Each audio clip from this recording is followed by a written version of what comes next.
19ஆம் நூற்றாண்டின் தொடக்கத்தில் இந்தியா ஒருவித இருண்ட காலத்தில் இருந்தது.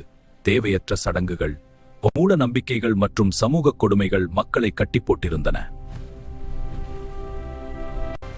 ஆனால் அந்த இருளுக்கு நடுவே ஒரு புதிய விடியல் தோன்றியது. அதுதான் இந்திய மறுமலர்ச்சி.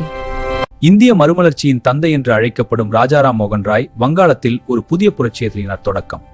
சமஸ்கிருதம் முதல் ஆங்கிலம் வரை பல மொழிகளில் புலமை பெற்ற இவர்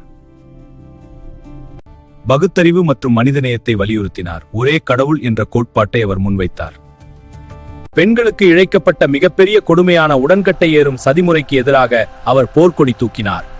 இது குறித்து அவர் எழுதிய விவாத கட்டுரைகள் மக்கள் மத்தியில் பெரும் தாக்கத்தை ஏற்படுத்தின. 1828 அவர் பிரம்ம சமாஜத்தை தோற்றுவித்தார். அங்கு உருவ வழிபாடு கிடையாது, சாதி பாகுபாடு கிடையாது, அனைத்து மதங்களும் ஒரே உண்மையைத்தான் போதிக்கின்றன என்பதே அவரது தாரக மந்திரமாக இருந்தது.